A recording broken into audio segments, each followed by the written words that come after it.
ठाकुर जी आपके हो सकते हैं। देखिए, जी को बांधना ही है अपने प्रेम में।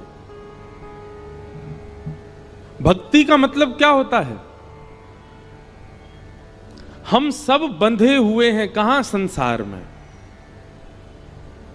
हम सब की आसक्ति रूपी रस्सी बंधी हुई है संसार में। वो संसार से हटा करके श्री ठाकुर जी के चरणों में बांध देना, इसी को भक्ति कहते हैं।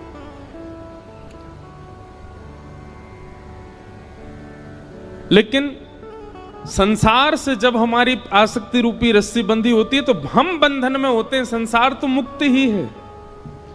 पर जब वह आसक्ति रूपी रस्सी ठाकुर जी से बांध दी जाती है तो ठाकुर जी भी बंध जाते हैं और हम भी बंध जाते हैं, दोनों बंध जाते हैं। पर जहां जहां हम जाते हैं, अनुब्रजाम में हम नित्यम पूये ये तन्य रेणु भी, भगवान कहते हैं फिर जहां जहां मेरा भक्त जाता मैं उसके पीछे पीछे जाता हूं। तो ये बहुत पवित्र मास है, ब्रह्म मुहूर्त में उठने की विधा है। अब हमारी तो स्थिति ऐसी हो गई है कि हम इतने थक जाते हैं कथाएं करते करते।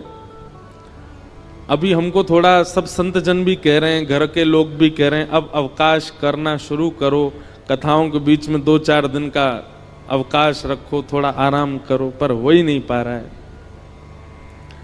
अब तो ऐसा हुआ है कि हमको आगे की कथाएं स्थगित करनी पड़ी हैं आराम करने के लिए। लेकिन आप सब लोग तो मुक्त हैं, तो कम से कम कार्तिक मास में प्रयास कीजिए, ब्रह्म मुहूर्त में उठिए और ब्रह्म मुहूर्त में स्नान आदि करके। भोपाल में अगर आपको व्यवस्था हो, यहाँ पे मंगला आरती 4-5 बजे होती हो मंदिरों में, तो पता नहीं, हमारे वृंदावन का तो माहौल देखने वाला होता है कार्तिक मास में। सुबह से ही सब ब्रजवासी और दर्शनार्थी और आगंतुक जितने भी लोग होते हैं वे सब निकल पड़ते हैं, यमुना स्नान करेंगे, राधा वल्लभ, बांके बिहारी, राधा रमण, रास मंडल, सेवा कुंज, सब जगह मंगला करते हैं, ठाकुर जी के मंगल दर्शन करते हैं।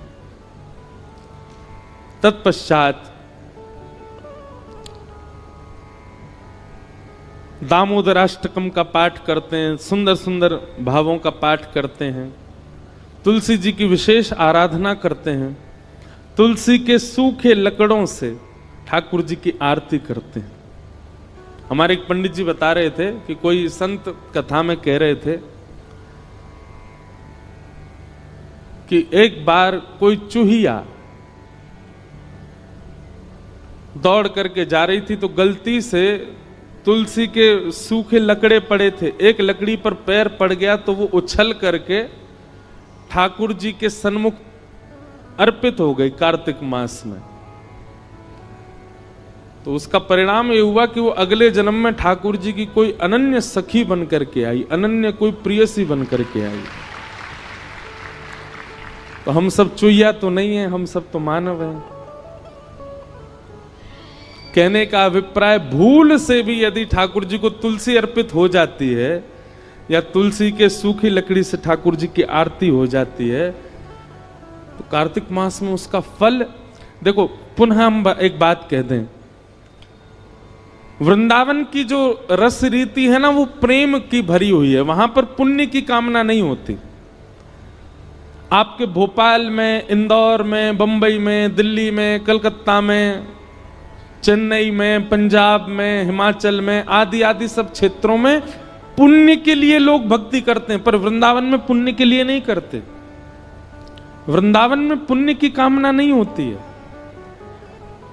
वृंदावन में तो श्री कृष्ण चाहिए बस, और वो कृष्ण प्रसन्न रहे बस, ये कामना होती है। वहां पुण्य की कामना से कोई भजन नहीं करता। वृंदावन रस रीति अगर भाव आएगा तो कहूंगा इस कथा में। कार्तिक मास का आप सब लोग पालन करो। श्रीमद् भागवत जी का महात्मा हमने कल सुना, अब प्रथम स्कंद से कथा का प्रारंभ करते हैं। भाव आता है, रूप सनातन गोस्वामी ये दोनों आपस में भाई थे। सब लोग इधर देखो, सावधानी से सुनो। रूप गोस्वामी जिन्होंने श्री गोविंद देव जी को प्रकट किया और सनातन गोस्वामी जिन्होंने मदन मोहन जी को प्रकट किया। सप्तनिधि का पद आप सबको याद ही है, उसमें प्रथम गोविंद हैं, दूसरे मदन मोहन हैं।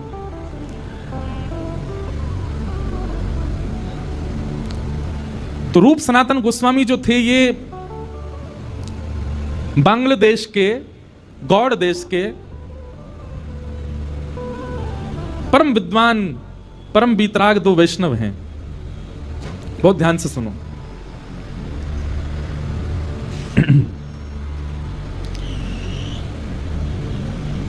एक मुस्लिम शासक राजा था वहां पर। तो आप दोनों ने, आपके पिताजी ने इतना पढ़ा लिखा करके विद्वान किया दोनों को कि आप भविष्य कथन करते थे। एक राजा को इन्होंने कह दिया कि तुम भविष्य में चल करके बादशाह बनोगे। तो उस व्यक्ति ने इनसे कहा कि अगर मैं बादशाह बन गया तो अपना प्रधानमंत्री आपको बनाऊंगा। और बात सत्य हुई, कुछ समय बाद वो व्यक्ति बादशाह बन गया। तो उसने रूप सनातन गोस्वामी जी को मंत्री पद दिया, अपने यहां अलग अलग पद दिए। उससे हमारा प्रयोजन नहीं, पर रूप सनातन गोस्वामी इतने वैभवशाली थे, आपके पास में ऐसा कुछ भी नहीं है संसार में जो नहीं था। धन संपत्ति परिवार सबसे संपन्न थे।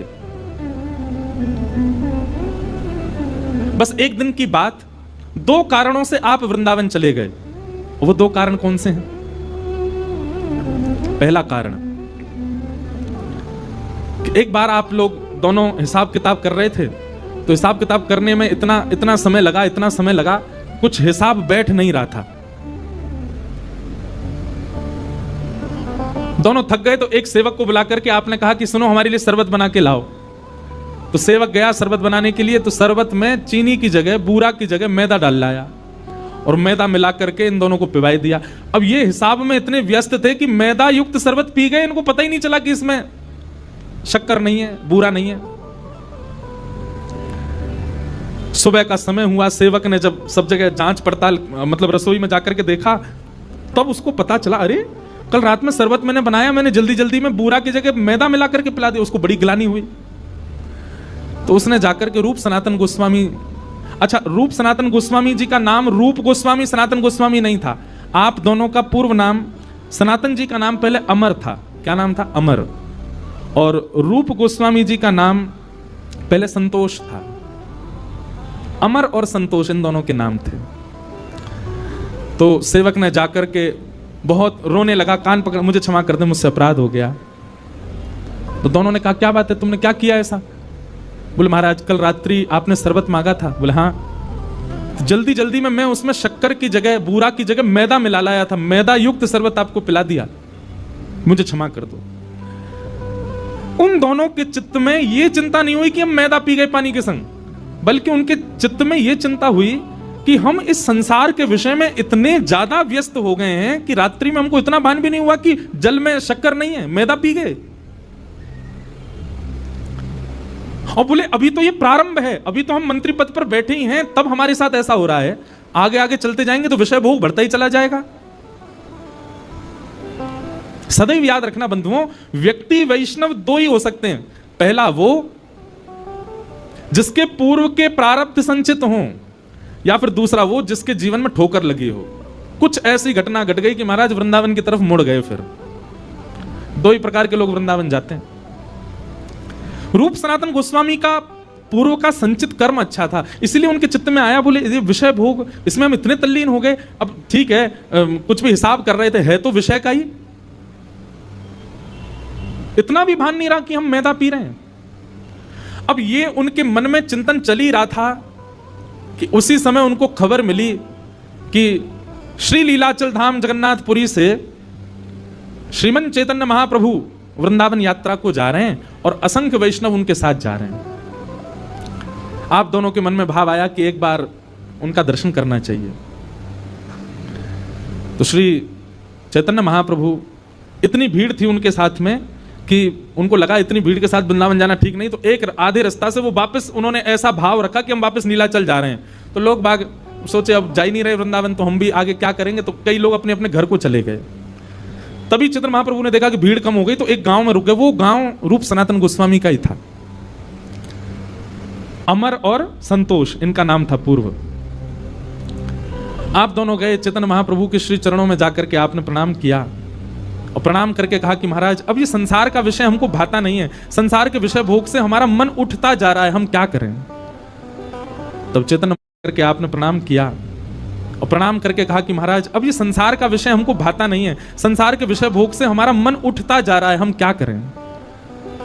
तब चैतन्य महाप्रभु ने आपको ज्ञान उपदेश किया और ज्ञान उपदेश करते हुए चैतन्य महाप्रभु बोले कि मैं तुम्हारे लिए ही आया हूं, मैं तो वृंदावन जा रहा था, पर तुम दोनों पर अनुग्रह करने के लिए ही मैं वापस लौटा और इस गांव में रुका हूं। तुम दोनों सदा से मेरे हो, तुम्हारी स्थिति ये नहीं है, तुम्हारी गति ये नहीं जो तुम कर रहे हो, तुम्हारी गति तो वृंदावन है, तुम्हारी स्थिति तो वृंदावन है, जितना शीघ्र हो सके वृंदावन चले जाओ। तो हम सनातन गोस्वामी के विषय में पहले चर्चा कर रहे हैं, मदन मोहन लाल जी के। तो रूप गोस्वामी जो थे वे तो एक ही प्रवचन में ऐसे हो गए कि उन्होंने राजा के आना जाना ही बंद कर दिया और अपने एक भाई को संग लेकर के वो वृंदावन चले गए। लेकिन रूप गोस्वामी के वृंदावन जाने से राजा को इतना क्रोध आया, उसने सनातन गोस्वामी को अपने यहां कैदी बना लिया। ठाकुर जी ऐसे ही प्रकट नहीं हो जाते, ऐसे ही नहीं मिल जाते, बहुत पापड़ बेले हमारे आचार्यों ने, बहुत कष्ट सहा आचार्यों ने, तब जाकर के सप्तनिधि प्राप्त हुए हमें। एक भाई चला गया वृंदावन और उस भाई के छोड़ के जाने के क्रोध में राजा ने सनातन गोस्वामी को अपने यहां बंदी बना लिया। रूप गोस्वामी को जब ये बात पता चली तो पीड़ा तो उनको बहुत हुई, लेकिन बोले अब मैं क्या करूं। पत्र लिख करके भेजा, बोले भैया किसी भी प्रकार से जो आप कर सको आप वहां से निकल करके वृंदावन आ जाना। और एक समय आया, फिर वो लंबी कथा है कि सनातन गोस्वामी जैसे तैसे निवृत्त होकर के वृंदावन आ गए। आप श्री को जब वृंदावन आए तब पता चला कि रूप के तो गोविंद देव प्रकट हो गए, रूप गोस्वामी के भक्ति भाव से श्री गोविंद देव जी प्रकट हो गए। सनातन गोस्वामी जी को बहुत विरह हुआ कि नाथ आप रूप से ज्यादा प्रेम करते हो, उसको आपने एक ही प्रवचन में वृंदावन बुला लिया, उसको बंदी भी नहीं बनना पड़ा और वृंदावन आकर के इतने वर्षों तक यहां भजन पूजन करके आपने प्रकट होकर के अपनी सेवा भी दे दी। मुझ में क्या कमी, मेरा मन भी तो शुद्ध है, मेरे मन में भी तो भाव है, आप मेरे लिए कब प्रकट होगे। यह विरह भावना प्रकट हुई। इसी भावना से आपने चैतन्य महाप्रभु के श्री चरणों में प्रणाम करते हुए निवेदन किया आचार्य प्रवर कुछ ज्ञान प्रदान करें। तब 10 दिन तक महाप्रभु जी का प्रवचन संग किया उन्होंने और महाप्रभु जी बोले कुछ नहीं, बस तुम चिंतन किया करो, नित्य नेत्र बंद करके ठाकुर जी से ही पूछा करो कि वो तुम पर अनुग्रह कब करेंगे, अपने आप ठाकुर जी तुमको कृपा करके सेवा प्रदान करेंगे। सनातन गोस्वामी, अच्छा रूप सनातन ये नाम चैतन्य महाप्रभु ने ही रखे थे दोनों के। सनातन गोस्वामी ध्यान करने बैठते और अपने ध्यान में बैठे बैठे ठाकुर जी से रोते कि नाथ मुझ पर अनुग्रह कब करोगे, मुझ पर कृपा कब करोगे। और स्थिति ये आ गई कि सनातन गोस्वामी के मन में ये भाव आने लगा शायद मैं अभी भी विषय में पड़ा हूं, रूप गोस्वामी निकल चुके इसलिए उनको मिल गए, मेरे शायद अभी भी विषय भोग बचे इसीलिए ठाकुर जी नहीं आ रहे हैं। तो धीरे धीरे सब वस्तुओं का त्याग करने लगे, वस्त्र कम पहनने लगे, इच्छाओं की कटौती करने लगे। पहले भोजन भी बहुत करते थे तो 7 दिन का भोजन 3 दिन करने लगे, 3 दिन का भोजन 1 दिन करने लगे, 1 दिन में भी 1 बार करने लगे और वह भी भिक्षा मांग करके करने लगे। एक समय तो ऐसा आया भिक्षा भी नहीं मांगते, कोई दे जाएगा तो मैं इतना त्याग करूंगा ठाकुर जी को आना पड़ेगा मेरे पास। इतना त्याग किया, इतना त्याग किया। सनातन गोस्वामी के उस भाव से ठाकुर जी रीझ गए। एक दिन सनातन गोस्वामी बैठ करके भजन कर रहे थे, तभी देखते हैं कि आपके मनोभाव में त्रिभंग ललित श्याम सुंदर प्रकट हो गए और जैसे प्रकट हुए आपने दौड़ करके चरण पकड़े। अभी मन में ही चिंतन कर रहे हैं, दौड़ करके चरण पकड़ लिए और पकड़ करके कहा नाथ मुझे कब मिलोगे आप, मुझे कब दर्शन दोगे आप। तब ठाकुर जी बोले आपके भाव से मैं बहुत प्रसन्न हूं, मैं बस प्रतीक्षा कर रहा था आपके भाव सुंदर होने के। आप मथुरा जाओ और मथुरा में परशुराम चतुर्वेदी नाम के एक ब्राह्मण हैं, उनके घर में मैं विराज रहा हूं, वहीं से मुझको लेकर के आओ। सनातन गोस्वामी जी तुरंत मथुरा पहुंच गए और मथुरा में जाकर के अब ऐसे कैसे मांग लाए ठाकुर जी को, तो योजना बनाई क्या करें। बोले भिक्षा के बहाने जाते हैं। पहले पूछा सनातन ये परशुराम कहाँ रहते हैं, जब उनका घर मिल गया तो रोज भिक्षा मांगने जाते और भिक्षा मांग करके उनके यहाँ जैसे भिक्षा मांगने जाते कपाट खुलते, गेट खोल करके जैसे भिक्षा देने आते सोई मदन मोहन जी सामने बैठे रहते और उन्हीं को ही निहारते रहते। कितने सुंदर, कितने प्यारे। पहले ही ठाकुर जी चित्त में आकर के बता चुके हैं कि मैं उनके घर से तुम्हारे पास आऊंगा। सनातन गोस्वामी की स्थिति कभी विचार करो बंधुओं, वे अपने हृदय के ठाकुर को दूर से निहारते हैं, पर ऐसे मांग के ले जा नहीं सकते। किसी के ठाकुर को कैसे मांगोगे? आकर के रुदन करते और ठाकुर जी से प्रार्थना करते, आप ही कुछ करो ना, मैं कैसे मांग के लाऊं आपको? भगवान बोले स्वप्न में आकर के बोले, कल जब वो मैया भिक्षा देने आएगी तो उससे थोड़ा संवाद करना। क्या संवाद करूं? बोले बस मेरी सेवा का भाव पूछना, उसी से ही कोई योजना बनेगी। तो सनातन गोस्वामी दूसरे दिन गए, भिक्षा मांगने लगे। तो मैया, एक बूढ़ी मैया आती थी भिक्षा देने, जैसे भिक्षा देने लगी तो सनातन गोस्वामी बोले, मैया इनकी सेवा कैसी है, कैसी सेवा करती हो, आनंद आता होगा खूब। मैया अपना सिर पकड़े बोले, बाबा दूर से ही देख लो, ये दूर से ही प्यारो लगे, जाके घर में आ जाए, जाके चित्त में आ जाए, जाके जीवन में आ जाए, बाको सब कुछ लुटवाए दे। मेरो इतनो बड़ो घर, मेरो इतनो बड़ो परिवार सब छुड़वाए दियो जाने। मेरो परिवार बिखर गयो, मेरे बालक बिखर गए, सब मुझसे दूर रहते चले गए। और सुनो बाबा, मेरो तो सब लुटवाए दियो, अपने सबरे खजाने भर लिए जाने, अपनी पोशाक, अपनो श्रृंगार, अपनो मुकुट, अपनो ही सिंहासन, सब अपनो ही भरतो चलो गो है। बाबा दूर से ही देख लियो या लेवे को मत बनाइयो, सब लुटवाए देखो। सनातन गोस्वामी बोले, माँ आप हमारी ओर जरा दृष्टि डाल के देखो, हमारे पास कुछ लगता है आपको? हम पहले ही सब छोड़ चुके हैं, हमारे पास तो केवल एक लंगोटी है बस, इसके अलावा कुछ नहीं है।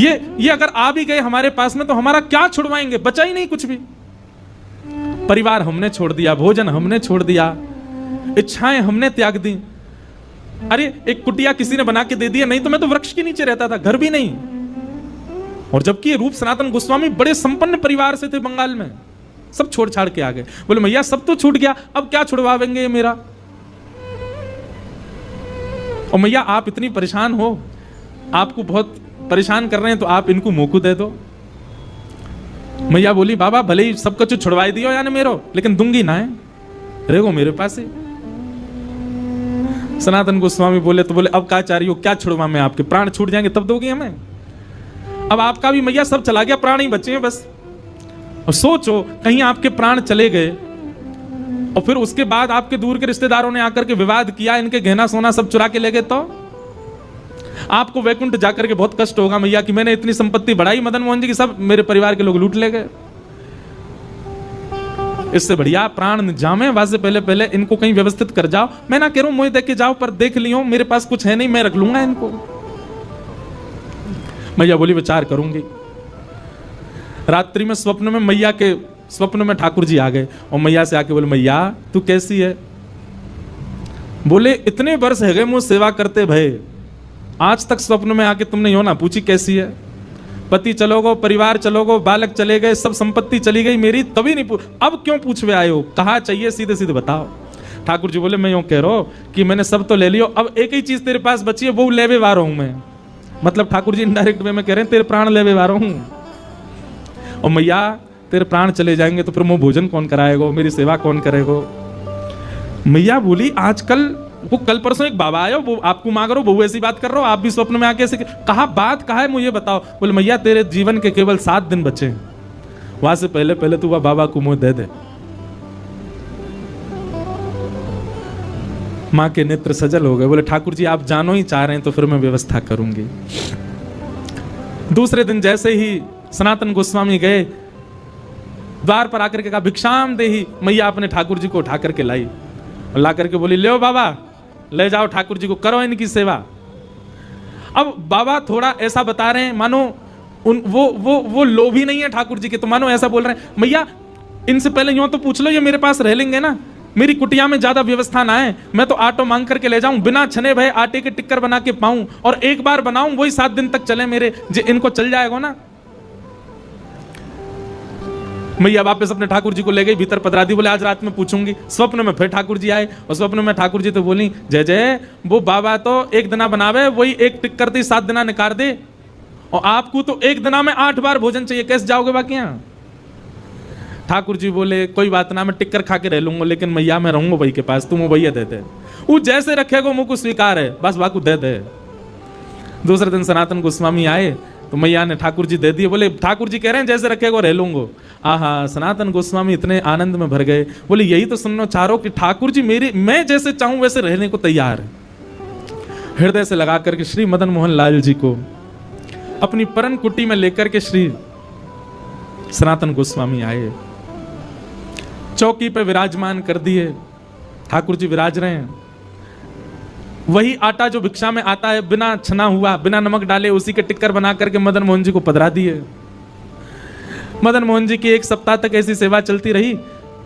टिक्कर रोज बनाते थे और उन टिक्करों का क्या करते थे तो कहीं वर्णन है कि ठाकुर जी की जो प्रसादी होती थी उसमें से थोड़ा सा पाते थे और बाकी का जो था उसको ब्रजरज में गाड़ के रखते थे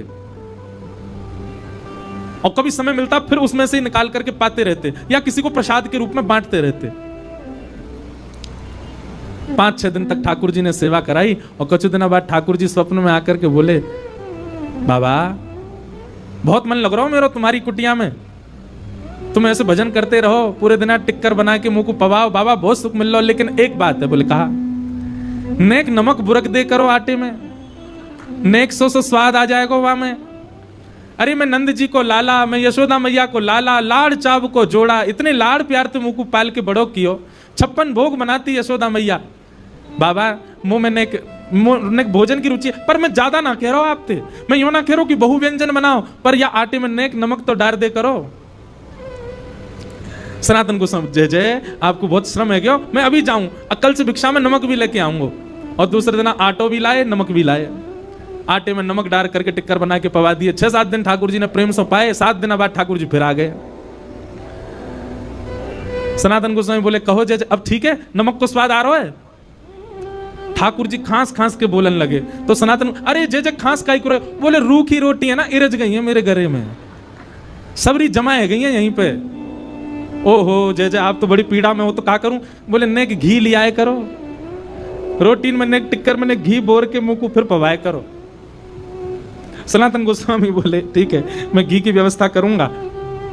कहां पहले सब छुड़वा दिया सनातन गोस्वामी, वस्त्र तक उनके छुड़वा दिए, परिवार छुड़वा दिया, बहु व्यंजन छुड़वा दिए, और अब धीरे धीरे सब ला रहे हैं उनके घर में।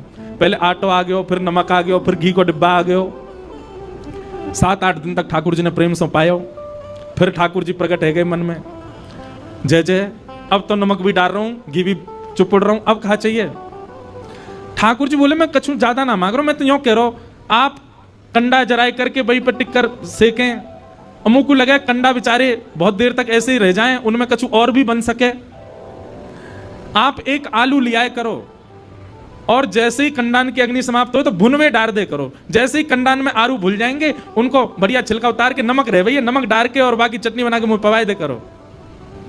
सनातन गोस्वामी जी ने ठाकुर जी उठाए गोद में, बोले चटोरे लाल, मेरे पूरे घर में पहले तो सब छुड़वाए दियो, मेरे व्यंजन छुड़वा दिए, मेरो भोजन छुड़वा दियो, मेरो घर छुड़वा दियो, परिवार छुड़वा दियो, वस्त्र छुड़वा दिए, और अब धीरे धीरे सब, अरे ये एक दिन आवेगो मेरे घर में 56 भोग बनने लगेंगे, मैं भजन कब करूंगा फिर, रुको तो मैं वही मैया के पास ही छोड़ के आऊं। जैसे ही मदन मोहन जी को उठा के ले जाने लगे, प्रत्यक्ष मदन मोहन जी प्रकट हो गए, और प्रकट होकर हृदय से लगा लिया और हृदय से लगा करके बोले, बाबा तू जैसे रहेगो रहूंगा तेरे सिर पे ही, तो छोड़ के ना जाऊंगा।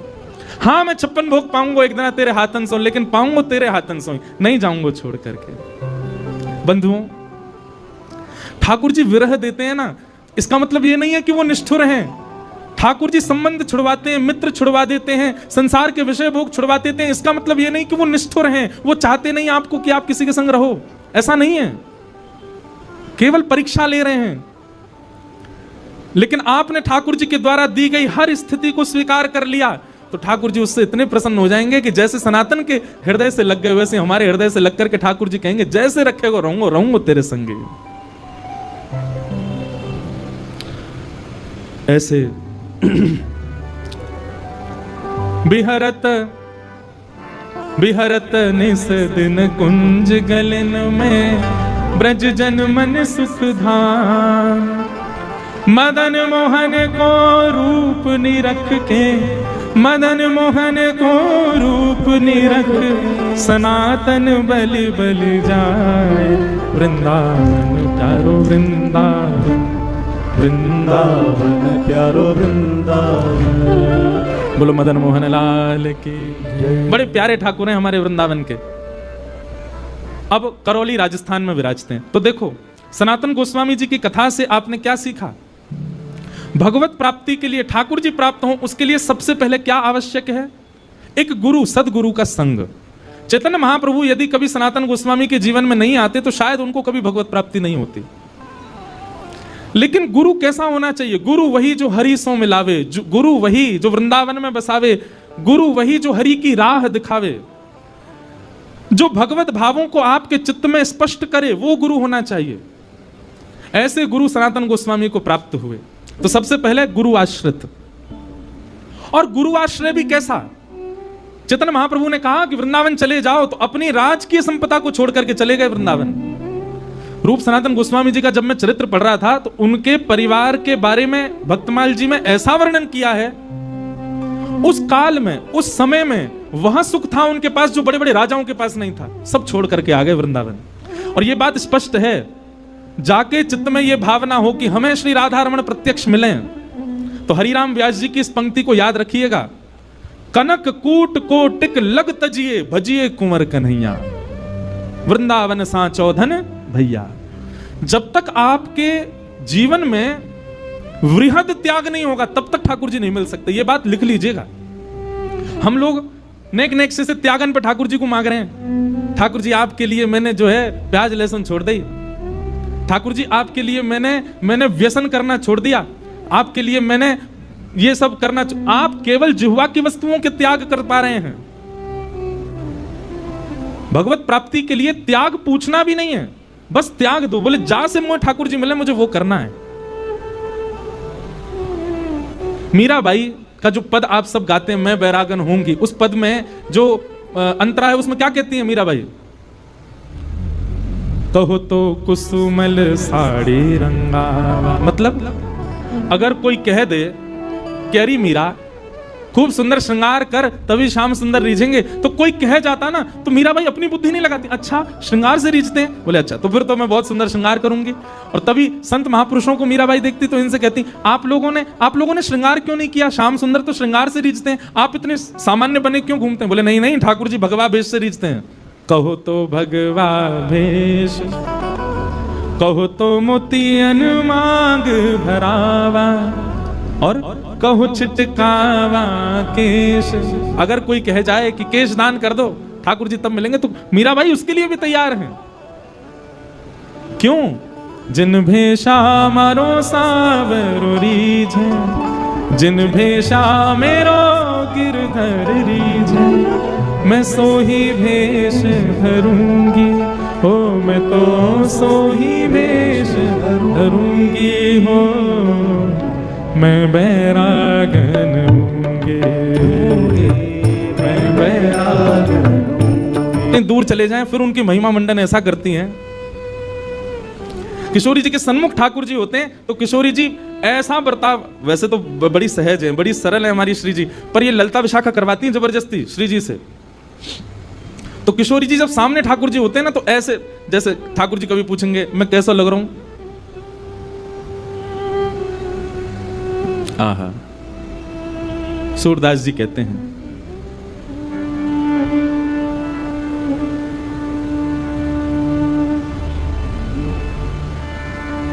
हमसे कहो तुम ही क्यों ना देखो, हमसे कहो तुम ही क्यों ना देखो, हम गोरी तुम श्याम बिहारी, हम गोरी तुम श्याम बिहारी। अच्छा यहां तक भी किशोरी जी ने कह दिया कि हम गोरी तुम श्याम बिहारी, इतने में ही चल जाता काम।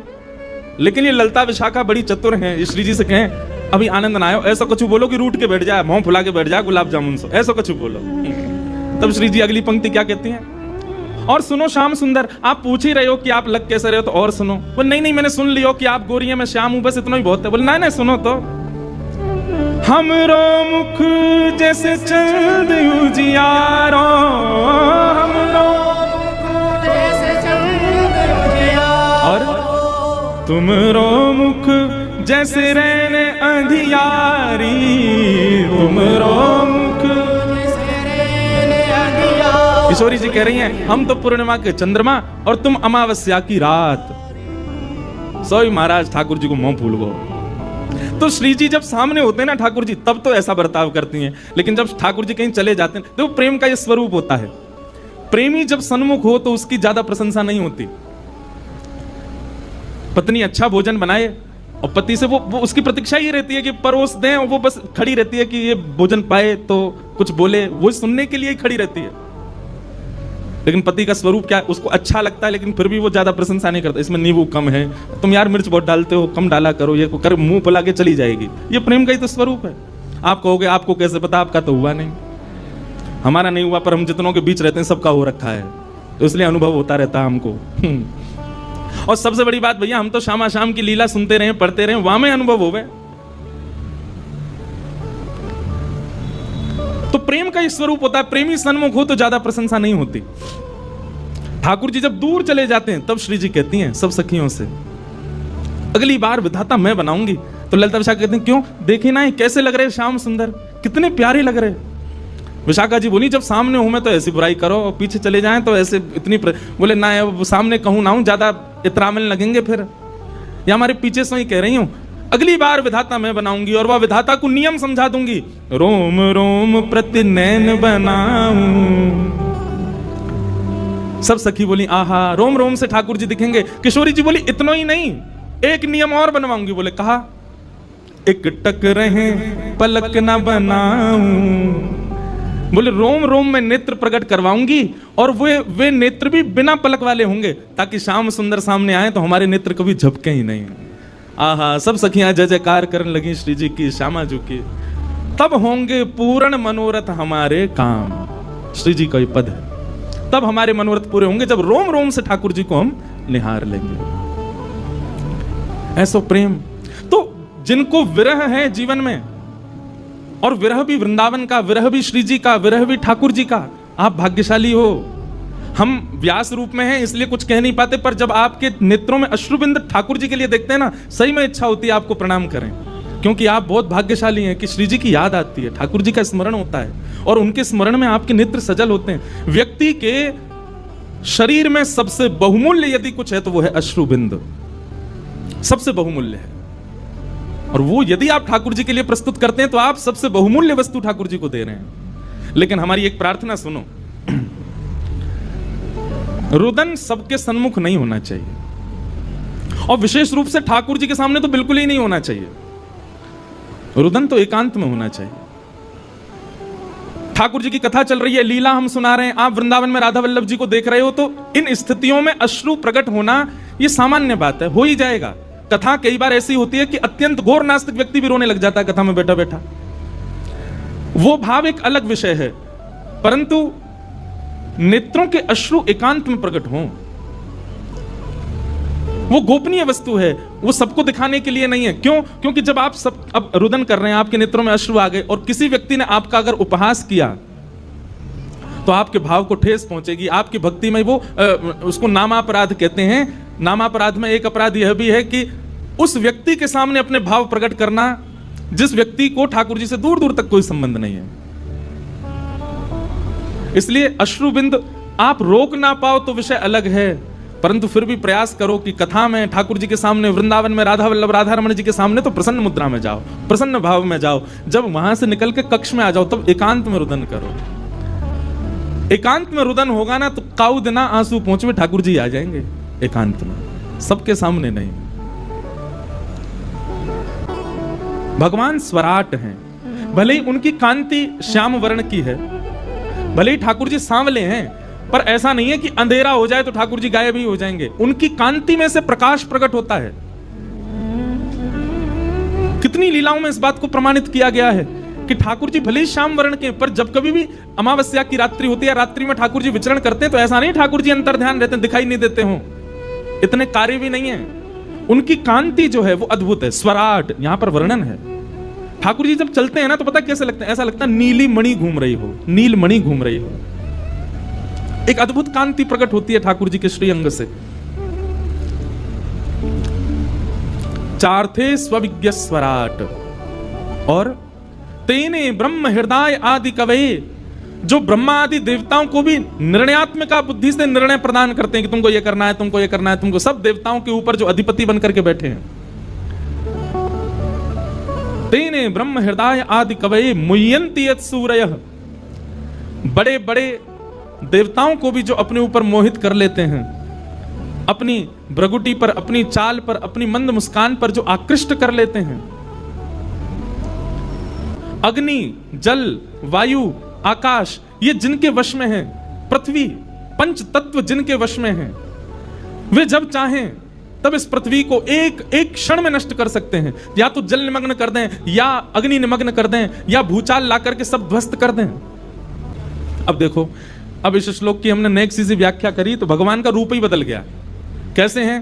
बोले जिनकी भ्रगुटी टेढ़ी करने पर भूचाल आ जाता है, जिनके पैरों के नीचे ब्रह्मा आदि देवता हाथ जोड़ करके खड़े रहते हैं, जिनकी चाल पर, ढाल पर देवता मोहित होते रहते हैं, ऐसे श्री कृष्ण को प्रणाम करते हैं। परंतु यही श्री कृष्ण जब वृंदावन में आ जाते हैं तो रूप बदल जाता है। हमारे ब्रज में गाते हैं, क्या गाते हैं?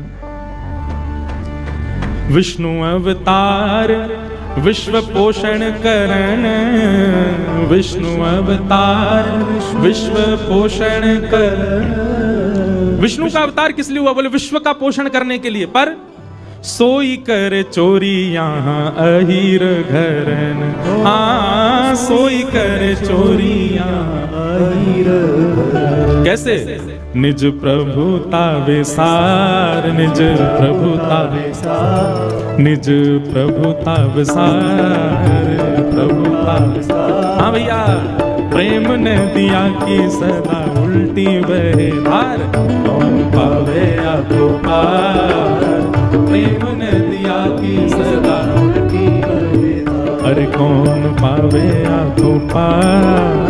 प्रेम ने दिया कि सदा उल्टी बहे धार। ओ देखो मैं सुनाऊं एक बात अनुमेल, देखो मैं सुनाऊं एक बात अनुमेल, देखो मैं सुनाऊं एक बात अनुमेल, देखो मैं सुनाऊं एक बात अनुमेल। ब्रह्म निराकार रहो गोकुल में खेल, हाँ ब्रह्म निराकार रहो गोकुल में खेल। ओ ब्रह्म निराकार रहो गोकुल में खेल, हाँ निराकार रहो गोकुल में खेल। ओ नंद यशोदा के द्वार, यशोदा के द्वार, नंद यशोदा के द्वार, यशोदा के द्वार। ओ प्रेम नदिया की सदा उल्टी बहे धार, कौन पावे आपको पार। प्रेम नदिया की सदा उल्टी, हमारे ब्रज की रसिया है, कौन पावे आपको पार। प्रेम नदिया की सदा उल्टी बहे धार, कौन पावे आपको पार। प्रेम नदिया की सदा उल्टी बहे। उद्धव जी गए कहां? ब्रजमंडल। गोपियां सब घेर बना के बैठी हैं, बीच में किशोरी जी बैठी हैं। उद्धव जी उनके सामने जाकर के कहने लगे, आप जिनके, सब लोग बहुत ध्यान सुनो, इधर देखो। उद्धव जी कहते हैं, आप जिनके विरह में इतने व्याकुल हो रहे हैं, आप जिनके विरह में इतने नीर बहा रहे हैं, आपको पता है वो कौन है? गोपी बोली, हमें तो पता है, लेकिन तू बता, तो क्या पता है कौन है वो? बोले, वो निर्गुण निराकार पर ब्रह्म है, उनका कोई गुण नहीं है, उनका कोई आकार नहीं है, वो जगत नियंता जगदाधार हैं, तीनों लोकों के स्वामी हैं, वो साक्षात पर ब्रह्म भगवान हैं। आप उनके रूप को समझिए। खंबायु अग्निम सलिलम महिम च ज्योतिम से सत्वानि दृशो द्रुमादीन यत सरित समुद्रांश हरे शरीरम यत किंच भूतम प्रणमेत अनन्यम। उद्धव जी महाराज ले अपनी वेदों की ऋचाओं को खोल खोल करके गोपियों के सामने धर रहे हैं। आप जिस पर ब्रह्म को याद कर करके इतनी व्याकुल हो रही हैं, वो किसी का नहीं है। क्यों? क्योंकि वो किसी का हो ही नहीं सकता, वो निर्गुण निराकार ब्रह्म है। जब उद्धव जी कहते कहते कहते कहते मुंह सूख गया उद्धव जी का, तब गोपियों ने एक बात कही, उसी को हमारे सूरदास जी ने एक पद में गाया है। निर्गुण कौन देश को वासी, निर्गुण कौन देश को, निर्गुण कौन देश को वासी। हे उद्धव, जिस निर्गुण के बारे में तुम बोल रहे हो कहां रहता है? हो निर्गुण कौन देश को वासी, निर्गुण कौन देश को वासी, निर्गुण कौन देश को वासी, निर्गुण कौन देश को वासी। हे को है जनक जननी, को है जनक जननी, को है जनक जननी, को है जननी जननी। उसके माता पिता कौन है? निर्गुण निराकार ब्रह्म जिसके बारे में तुम हमको सुना रहे हो, उसके माता पिता कौन है? को है जनक जननी, को है जनक जननी, को है जनक जननी, को है जनक जननी, को है कौन नार को दासी, हाँ कौन नार को दासी। हे निर्गुण कौन देश को वासी, निर्गुण कौन देश को वासी, हाँ निर्गुण कौन देश को वासी, निर्गुण कौन देश को वासी। जब उद्धव जी महाराज बोले कि उनके कोई माता पिता नहीं है, वो तो निर्गुण निराकार ब्रह्म है, केवल लीला करने हैं, तब ये गोपी गई और पतरी सी छड़ी लेकर के आई और छड़ी लेकर के उद्धव के पीछे भागी। तो नंद यशोदा कौन है? देवकी वसुदेव कौन है? ये सब कौन है? अरे जा निर्गुण को तू बखान कर रहा उद्धव, वह निर्गुण के माता पिता नंद यशोदा हैं। तू कैसे कह सके वो निर्गुण निराकार पर ब्रह्म है? और यदि वो निर्गुण निराकार है, काय को हमारे घर की माखन चुरा के खावे, काय को हमारे संग रास रचावे, काय को हमें विरह प्रदान करे? निर्गुण पर ब्रह्म के बारे में आके सुना रहा है हमें। हे निर्गुण कौन देश को वासी, निर्गुण कौन देश को वासी, हाँ निर्गुण कौन देश को वासी, निर्गुण कौन देश को वासी। हो कैसो बरन भेष है, कैसो कैसो बरन भेष है, कैसो बरन भेष है, कैसो बरन भेष है। हे के ही रस अभिलाषी, हाँ के ही भेष है, कैसो बरन भेष है, कैसो बरन भेष है।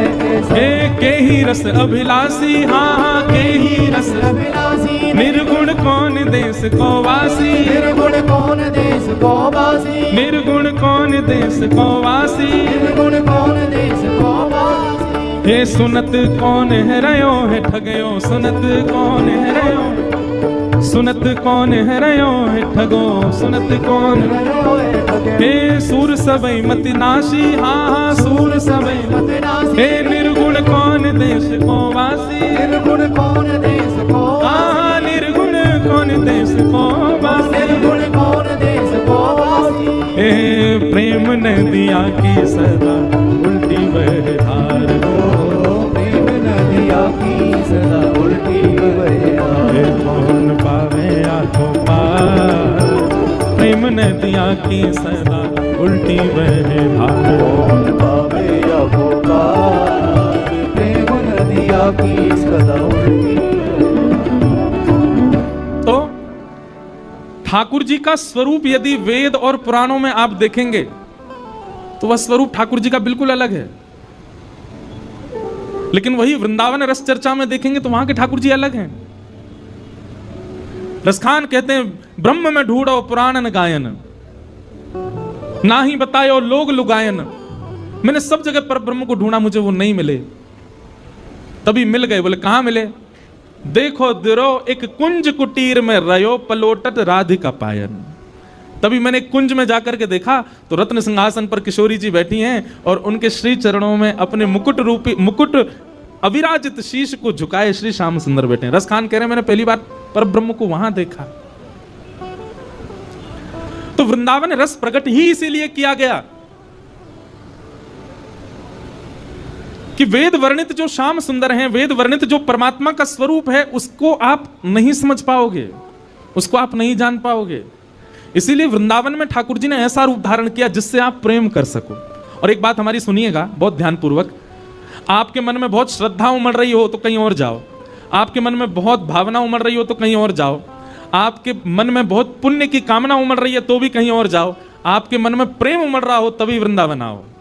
वृंदावन में ना तो आपको पुण्य के लिए आना चाहिए, वृंदावन का आप जितना बखान सुनोगे, जितनी महिमा सुनोगे, जितनी प्रशंसा सुनोगे, पहुंच करके उससे 100 गुना ज्यादा है। वृंदावन का विपरीत है। जब वे वजह वृंदावन को याद करके स्वयं भगवान बताते हैं, जैसे ठाकुर जी का रूप स्वरूप महिमा कथा में हम बताते हैं, ऐसे ठाकुर जी अपने भक्त का लक्षण बताते हैं। क्या कहते हैं? वाग्गद्गदा द्रवते यस्य चित्तं रुदत्य भिक्ष्णं हसति क्वचित् विलज्ज उद्गायत नृत्यते च मद्भक्ति युक्तो भुवनम पुनातु।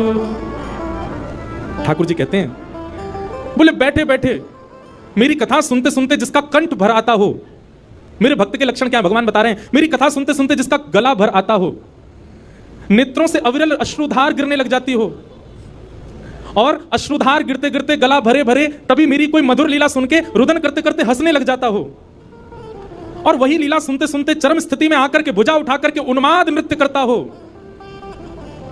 कभी हंसने लग जाए कभी रोने लग जाए, भुजा उठा करके बिना चिंता किए कौन क्या कहेगा मेरे संकीर्तन में नृत्य करने लग जाए।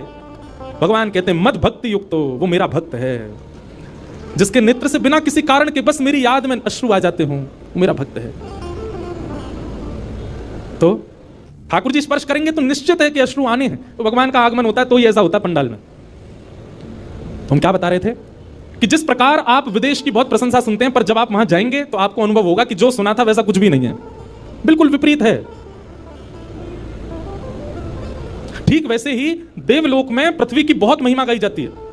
ये देवता आपस में बैठे बैठे हम आप सबकी बड़ी महिमा गाते हैं, बोले इंसान कितने भाग्यशाली, इनको दर्शन करने के लिए बद्रीनाथ, केदारनाथ, वृंदावन, श्रीनाथ द्वारा दक्षिण में चले जाओ, तिरुपति बालाजी, वैष्णो देवी उत्तर भारत में, अमरनाथ, कितने सारे दर्शन के स्थान है ये, जब जहां चाहे जा सकते हैं, जब चाहे कथा सुन सकते हैं, जब चाहे अपने गुरुदेव के स्थान पर जा सकते हैं। इनके लिए कितने सौभाग्य की बात है, क्योंकि देवता सब जगह नहीं जा सकते, देवताओं के लिए प्रतिबंध है सब जगह जाना।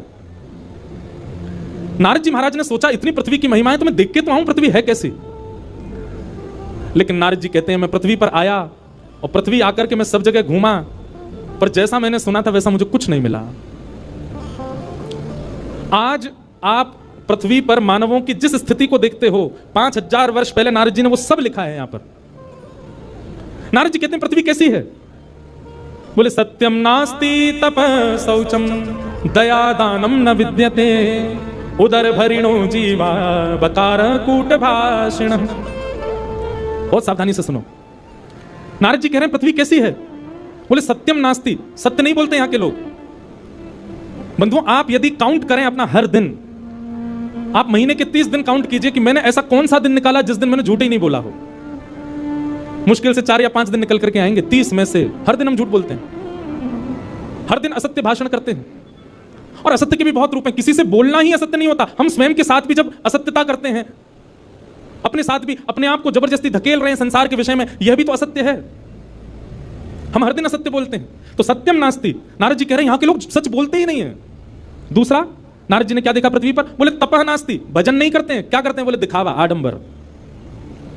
जितने भी भक्ति पति यहां बैठे, एक बात हमारी बहुत ध्यान से सुनिए, जिस दिन आपके भजन में आडंबर आ गया उसी दिन ठाकुर जी दूर हो जाएंगे। आपने एक बार भी यह विचार कर लिया कि मैं ऐसा करूं जिससे 4 लोगों को दिखे कि ओहो ये तो बड़ा भक्त है, उसी दिन ठाकुर जी दूरी बना लेते हैं। ये आडंबर है। कभी भी इस भावना से कुछ नहीं करना है। ना कथा इस भावना से व्यास को करनी चाहिए, ना सेवा इस भावना से सेवार्थी को करनी चाहिए, ना नाम जप इस भावना से नाम जापक को करना चाहिए। जैसे काउंटर भी कई लोग रखते हैं, बहुत ज्यादा काउंटिंग उसमें बढ़ जाती है, तो फिर संतों को दिखा भी देते हैं महाराज जी 35,000 नाम हो गए सुबह से अभी तक। क्यों? आपकी भक्ति में जिस दिन प्रदर्शन आ जाएगा ठाकुर जी उसी दिन कोसों दूर चले जाएंगे। इसलिए प्रदर्शन नहीं, दर्शन में रहो। एक बात सदैव याद रखना, धन और विद्या जितनी बांटोगे उतनी बढ़ेगी, प्रेम और भजन जितना छुपाओगे उतना बढ़ेगा। विद्या का यदि आपने विस्तारीकरण नहीं किया, बांटा नहीं, तो विद्या आपकी खराब हो जाएगी। ऐसी धन, बहुत धन हो जाए और आप उसको जमा करते जाओ, कहीं दो मत, तो धन भी खराब हो जाएगा। कैसे खराब होगा? आपके परिवार की मति बिगाड़ देगा, वो गलत जगह पर उसको खर्च करने लग जाएंगे। प्रेम और भजन ये भी छुपा के करना चाहिए। प्रेम का ढिंडोरा पीट दिया, निश्चित है कि प्रेम आपका नष्ट हो जाएगा। ऐसे भजन यदि आपने दिखा दिया कि आप क्या करते हैं, कितना करते हैं, कैसे करते हैं, तो आपका भजन भी नष्ट हो जाएगा।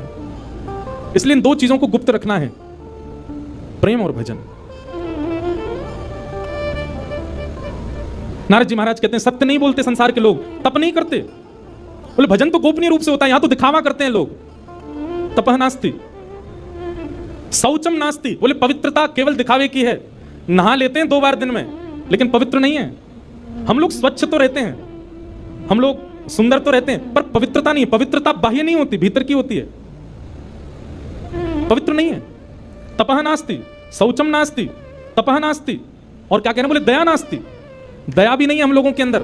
दया के नाम पर भी हम केवल दिखावा करते हैं। और फिर क्या कह रहे हैं, बोले दानम नास्ति, दान भी नहीं करना जानते हम। एक बात हमारी सुनिएगा, दान का स्वरूप शास्त्रों में बताया गया कि अगर आपने किसी को कुछ दिया और देने के बाद में अगर आपने किसी से जाकर के कहा ये तो मैंने दिया था, उसी समय आपका दान का पुण्य खत्म हो जाता है। किसी को प्रदान करने के बाद आप गा नहीं सकते कि ये मैंने दिया था।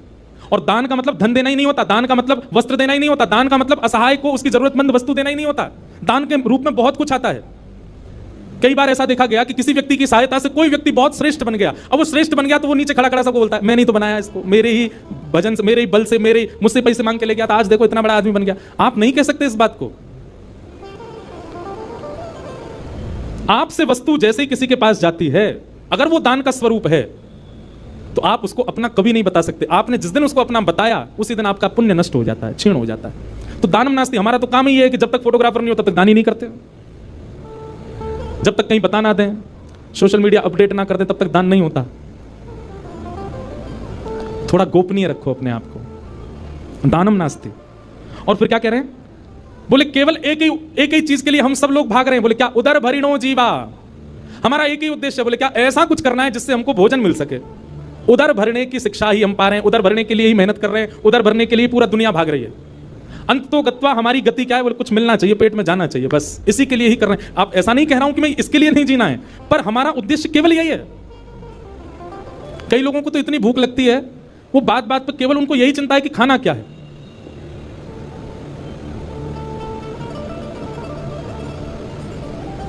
उदर भरिणो जीवा, नारद जी कह रहे हैं पृथ्वी के लोग ऐसे हैं। कैसे हैं, बोले उदर भरिणो जीवा।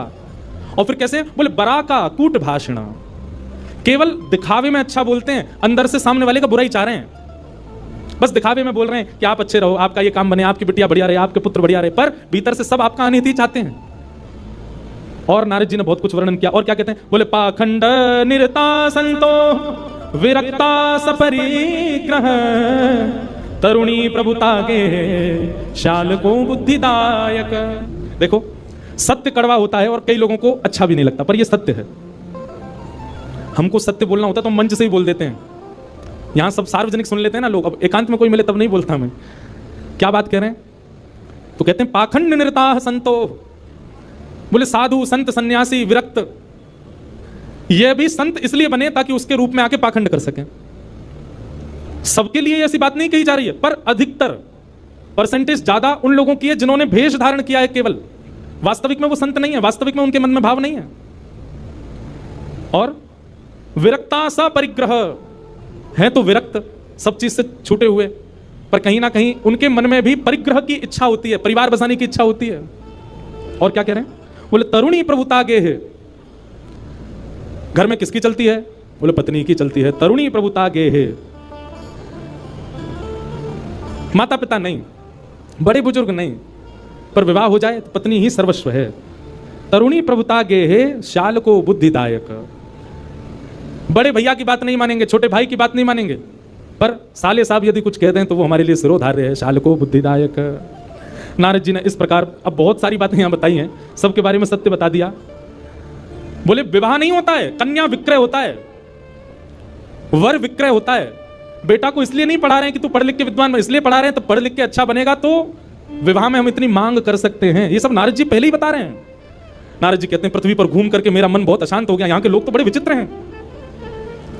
तभी नारद जी कहते हैं बाकी सब बात छोड़िए, सब जगह भ्रमण करता करता करता जैसे ही मैं वृंदावन गया, वृंदावन में मैंने एक आश्चर्य देखा। क्या, बोले एक युवती, एक परम सुंदरी कन्या यमुना जी के तट पर बैठी है और उसकी गोद में दो वृद्ध लेटे हैं। उस कन्या से मैंने जब पूछा कि तुम कौन हो, तो उसने अपना परिचय दिया कि मैं भक्ति हूं, और मेरी गोद में जो ये दो वृद्ध हैं ये दोनों ज्ञान और वैराग्य, ये मेरे पुत्र हैं। मैंने उसको पूछा तुम युवा हो और तुम्हारे पुत्र वृद्ध, ये कैसे हो सकता है? तब उसने बताया, बोले संसार के लोग भक्ति करते हैं पर ज्ञान और वैराग्य शून्य रहते हैं। भैया हमारी प्रार्थना है केवल भक्ति मार्ग में आ जाना अच्छी बात है, पर भक्ति के दो पुत्र हैं ज्ञान और वैराग्य, उनके बिना यदि आप भक्ति मार्ग में जाओगे तो आप कभी ना कभी फिसल सकते हो, कभी ना कभी रुकावट आ सकती है। और ज्ञान और वैराग्य इतने कठिन मार्ग नहीं है, ज्ञान और वैराग्य इतने बड़े कठिन नहीं है जितना आपको लगते हैं। ज्ञान का मतलब बहुत स्पष्ट है, सही और गलत की पहचान को ही ज्ञान कहते हैं। ज्ञान का मतलब बहुत नॉलेज ले लेना नहीं होता, बस सही और गलत क्या है इतना विवेक बुद्धि आ जाना, इसी को ज्ञान कहते हैं। और वैराग्य का मतलब सब छोड़ देना नहीं होता, वैराग्य का मतलब सबसे विरक्त हो जाना नहीं होता, वैराग्य का मतलब सबके बीच रहते हुए भी उसके प्रति आसक्ति ना होना, उसको वैराग्य कहते हैं। हम कथा वक्ता हैं, हम सब जगह जाते हैं, हर प्रकार के लोगों से मिलते हैं, हर प्रकार की वस्तु, हर प्रकार का भोग हमारे सामने आता है, पर उसके प्रति इच्छा ना होना, इसी को वैराग्य कहते हैं। विदेश भी जाते हैं, सब जगह घूमते हैं, जो एक भोगी व्यक्ति, संसारी व्यक्ति कर सकता है वो सब हमारे सामने भी प्रस्तुत होता है, पर सामने प्रस्तुत होते हुए भी उसको ना करना, यही वैराग्य। सूरदास जी की पंक्ति में हर कथा में गाता हूं, तजोरे मन हरि विमुखन को संग, जाके संग कुमति उपजत है, जाके संग कुमति उपजत है, पड़त भजन में भंग, हाँ पड़त भजन में भंग, तजोरे मन हरि विमुखन को संग, तजोरे हरि विमुखन को संग। उन सब भावों का, उन सब वस्तुओं का त्याग करना है जिनसे ठाकुर जी की भक्ति कम होती है।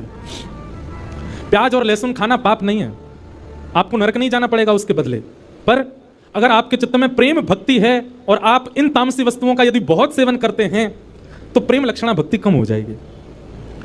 आपके मन में त्याग की स्थिति है, आप बहुत जल्दी डिटैच हो जाते हैं चीजों से, लेकिन आप तामसी वस्तुओं का सेवन करते हैं तो आपके डिटैचमेंट की जो स्थिति है वो नष्ट होती चली जाएगी।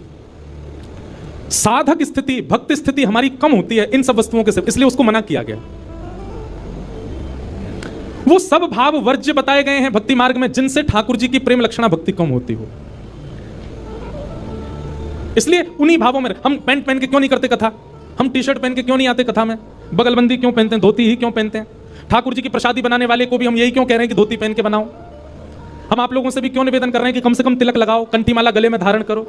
ये वैष्णव वेश धारण करने से भी आपका संग सुधरता है, आपका मन सुधरता है, आपकी भावना शुद्ध होती है, तामसिकता से आप बचते हो, इसलिए बहुत जरूरी है ये सब। तो वैराग्य का मतलब सब छोड़ देना नहीं होता, वैराग्य का मतलब सबके बीच रहते हुए भी उसके प्रति आसक्ति ना होना, इसको वैराग्य कहते हैं।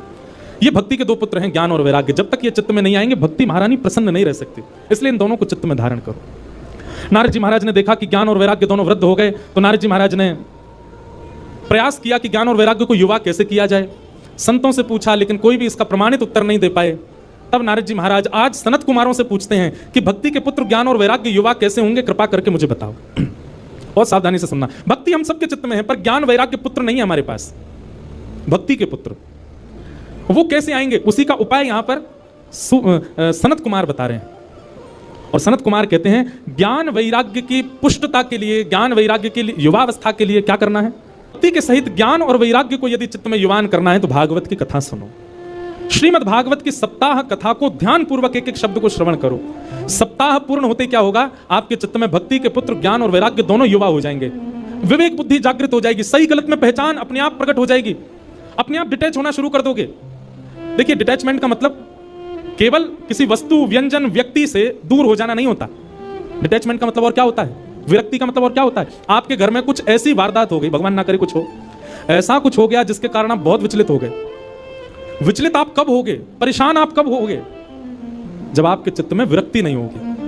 लेकिन कथा आपको ऐसा बना देगी कि फिर चाहे जीवन में जो हो जाए, आपकी लाइफ के साथ चाहे जो कुछ हो जाए, आप उससे टूट नहीं सकते, आप उससे परेशान नहीं हो पाओगे। व्यक्ति टूट जाता है, गिर जाता है, बिखर जाता है और फिर कोसता है ठाकुर जी को, मेरे साथ ये क्या हो गया। ये वही व्यक्ति करता है जो आध्यात्मिक नहीं है। लेकिन आध्यात्मिक व्यक्ति कभी टूटता नहीं, कभी बिखरता नहीं, कभी परेशान नहीं होता। वो अपनी जीवन में आने वाली परिस्थितियों से जूझना सीख जाता है, और ये भागवती सिखाती है उसको। सुदामा जी महाराज के जीवन में नहीं आई थी, बहुत विषम परिस्थितियां आई। मीराबाई के जीवन में नहीं आई, बहुत विषम परिस्थितियां आई। अरे कहां तक कहें, जिस पति से विवाह हुआ मीराबाई का, बस वे ही एक सपोर्टर थे उनके ससुराल पक्ष में, और कोई सपोर्ट नहीं करता था मीराबाई को। वे भी कुछ महीनों बाद ही भगवत धाम चले गए, अकेली मीराबाई रह गई अपने परिवार में। लेकिन फिर भी कभी टूटी नहीं मीराबाई। अपने ठाकुर जी की भक्ति करती हैं। राणा ने, उनके देवर ने जब राजपाट संभाला मेवाड़ का, तो मीराबाई के लिए बोले कि ये बहुत चरणामृत पीती है, इसको विष पिला दो। विष भेज दिया, विष तक पान किया। ठाकुर जी को हरण करवाने के लिए ना जाने क्या क्या किया। मीराबाई के चरित्र पर, मीराबाई के उनके स्वभाव पर, उनके चरित्र पर उंगली उठाने के लिए मन चले लोगों तक को भेजा उनके कक्ष में, पर मीराबाई कभी टूटी नहीं, लड़ती रही, क्योंकि उनका विश्वास प्रगाढ़ है। उनकी भक्ति इतनी चित्त में जागृत हो चुकी है कि वो इन सब परिस्थितियों से परेशान नहीं होते। एक बात कहें, साधक की, भक्त की परेशानी ये नहीं होती कि मेरी जॉब नहीं लग रही है, या मेरे पैसे मैं इतने नहीं कमा पा रहा, बच्चे मेरी सुन नहीं रहे, या मेरे मन चाहे काम नहीं बन पा रहे। उसकी परेशानी का एक ही काम होता है, एक ही कारण होता है, क्या? वृंदावन जाने का मन हो रहा है, जा नहीं पा रहा, कथा सुनने का मन हो रहा है, मैं पहुंच नहीं पा रहा, सेवा करने की बहुत इच्छा हो रही है, पर ठाकुर जी सेवा करा नहीं रहे। उसकी यही पीड़ा रहती है। मीराबाई की पीड़ा ये नहीं है कि उनकी ननद, उनके देवर, उनकी सास, उनका पूरा परिवार उनका विपक्षी है। उनकी पीड़ा केवल यही है कि नाथ, मैं वृंदावन कब जाऊंगी, मैं आपके उस धाम का दर्शन कब करूंगी। कथा आपको ऐसा बना देती है कि फिर संसारी आने वाली पीड़ाएं आपको अनुभव नहीं होती हैं। आपकी पीड़ा का कारण केवल ठाकुर जी हो जाते हैं कि ठाकुर जी क्यों नहीं मिल रहे हैं। पीड़ा केवल यह है।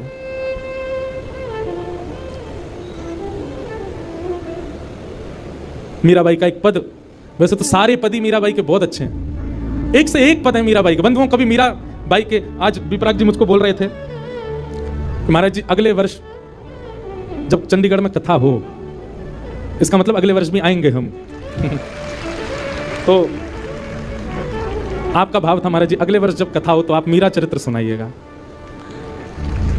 मीराबाई का चरित्र अब उन्होंने कहा है, बाकी तो हमारे लाल जी की इच्छा, क्या कहेंगे तो ठाकुर जी जाने। मीराबाई के बड़े सुंदर सुंदर पद हैं। मीराबाई कहती हैं, उनको कोई आके कहता तुम्हारे देवर इतना कष्ट देते हैं, तुम्हारी ननद इतना कष्ट देती है, छोड़ के चले जाओ ना इस परिवार को। मीराबाई कहती नहीं, जब तक कोई गुरुजन आज्ञा नहीं कर देंगे तब तक नहीं जाऊंगी। सहती रही मीराबाई। पर एक दिन गोस्वामी तुलसीदास जी ने जब उनको आज्ञा की, जाके ही अनराम वैदेही तजियता ही कोटि वैर सम यद्यपि परम स्नेही, वो कितना भी स्नेही क्यों ना हो, यदि उसके चित्त में ठाकुर जी नहीं है तो उसका त्याग कर दो। जब गोस्वामी तुलसीदास जी ने पत्र लिख करके मीराबाई को भेजा, तब मीराबाई ने अपने गिरधर गोपाल को उठाया, तब घर छोड़ करके, अपने ससुराल को छोड़कर फिर वृंदावन आई। तब तक छोड़ा नहीं। मीराबाई से कोई कहता इतनी पीड़ा आपको देते हैं, आपको पीड़ा नहीं होती? मीराबाई कहती हैं, पल पल पिय को रूप निहारूं, निरख निरख सुख पाती, पल पल पिय को रूप निहारूं, निरख निरख सुख पाती। मीराबाई कहती है पीड़ा तो देते हैं, पर जैसे ही पीड़ा आती है ना, तो पीड़ा आने पर मुझको लगता है कि ये मेरे साथ ऐसा क्यों कर रहे हैं। पर उसी समय मैं अपने लाल जी को जब देखती हूँ तो लाल जी को देख करके लगता है मुझ पे चाहे जितनी पीड़ा आ जाए, ये तो मेरा साथ नहीं छोड़ रहे ना, ये मेरे संगी हैं। तो जब वे लोग पीड़ा देते हैं तो पीड़ा होती है, पर मैं तब लाल जी को देख ली तो लाल जी को देख करके मेरी पीड़ा दूर हो जाती है। आहा, यह संसार सकल जग झूठा झूठा कुलरा नाता, यह संसार सकल जग झूठा झूठा कुलरा नाता। इनकी पीड़ा मुझे कहां लग सकती है? झूठे लोग हैं ये, इनसे मेरा कोई संबंध नहीं है। साचे एक राधा रमण जो मेरे साथ हैं, मुझे पीड़ा क्यों होगी? यह संसार सकल जग झूठा झूठा कुलरा नाता, यह संसार सकल जग झूठा झूठा कुलरा नाता। मीरा के प्रभु गिरधर नागर, मीरा के प्रभु गिरधर नागर, साचे केवल मेरे नाथ हैं। मीरा के प्रभु नटवर नागर, मीरा के प्रभु नटवर नागर, हरि चरणाच चराची गिरधर जन्म मरण रासा, गिरधर जन्म रासा। मीराबाई गा रही हैं, हम भी गाएं। गिरधर जन्म मरण रासा, गिरधर जन्म मरण रासा, गिरधर जन्म मरण रासा, गिरधर जन्म मरण रासा। ओ आए नाय बिसरू में दिन राती, ओ आए नाय बिसरू में दिन राती, ओ आए नाय बिसरू में दिन राती, ओ आए नाय जन्म मरण रासा गिरधर जन्म मरण रासा गिरधर जन्म मरण रासा गिरधर जन्म मरण बोल गिरधर गोपाल की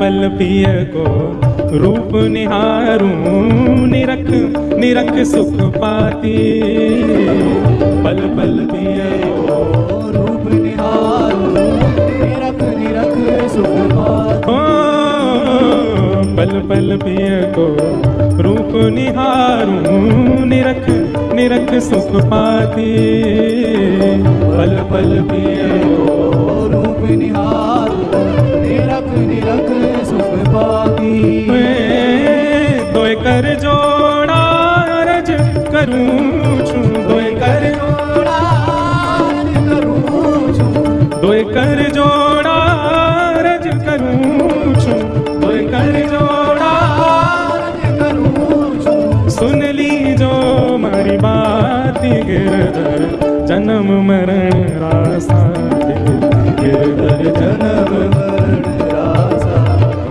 गिरधर जन्म मरण रासा गिरधर जन्म मरण रासा ओ आए नाय बिसरू में दिन राती नाय बिसरू में दिन राती ओ आए नाय बिसरू में दिन राती नाय बिसरू में दिन राती गिरधर जन्म मरण रासा गिरधर जन्म मरण रासा कताल बजा के गाओ वृंदावन बिहारी लाल की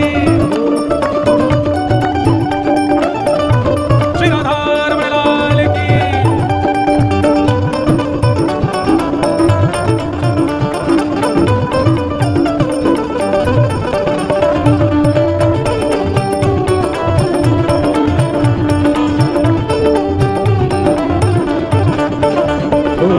यह संसार सकल जग झूठा झूठा कुलरा नाता यह संसार सकल जग झूठा झूठा कुलरा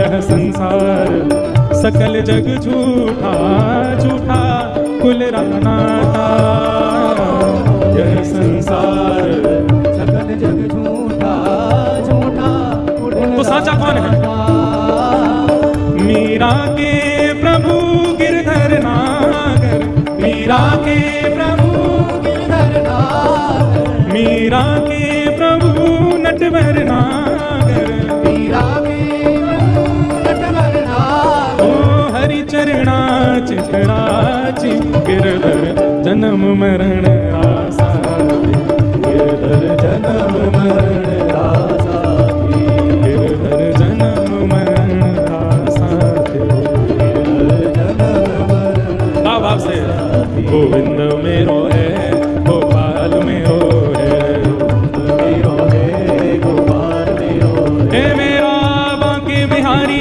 नंदलाल मेरो है मेरा बांके बिहारी नंदलाल मेरो है राधा रमण बिहारी गोपाल मेरो है राधा रमण बिहारी गोपाल मेरो है ओ प्यारो गिरिवर धारी गोपाल मेरो है गोपाल मेरो है ओ प्यारो गिरिवर धारी गोपाल मेरो है गिरिवर धारी गोपाल मेरो है ओ राधा वल्लभ बिहारी नंदलाल मेरो है राधा वल्लभ बिहारी गोपाल मेरो है राधा रमण बिहारी गोपाल मेरो है राधा रमण बिहारी गोपाल उठा के हे गोविंद मेरो है गोपाल मेरो है गोविंद मेरो है गोपाल मेरो हाँ गोविंद मेरो है गोपाल मेरो है गोविंद मेरो है गोपाल मेरो है ओ प्यारो कुंज